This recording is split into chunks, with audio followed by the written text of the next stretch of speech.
Ayun oh, may tuyong kahoy. Shing, ayan. Ipang gatong ng baboy. Ipang gatong ng baboy. Marunong maggatong ang baboy, Shing? Ipang gatong sa baboy. Ayun. Ayan, umakyat siya eh. Ito oh. Ito yung ground. Ayan, umakyat siya. Para lang kunin yung tuyo na ano. Ay, ito oh. Kukunin ko. Mano to eh. Ay, malag. Bakan to, Sheng. Ito yung pinakamagandang ano.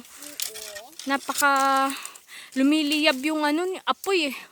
Kapag panggatong mo yan eh. No, Sheng, no? Maningas kumbaga ang apoy. Kapag ito yung pinanggagatong. Ayan oh, yan oh. Nakita nyo yan oh. Yung hanging, nakahang na ano. Ayan oh, nakahoy. Ito yung kahoy. Ayan. Hihilahin ko lang ah. Ito. Ito Sheng, oh. Maganda to, panggatong. So, ito yung tuyo eh. Ayan.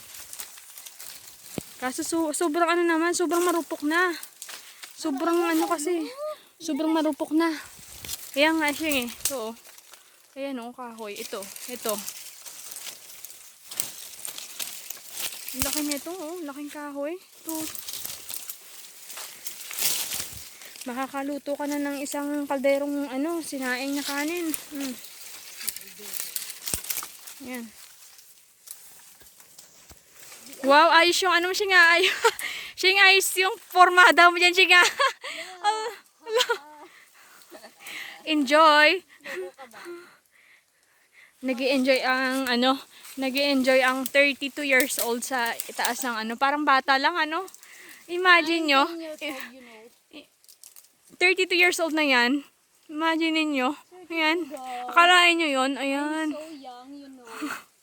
Eh di wow, hindi ikaw na young.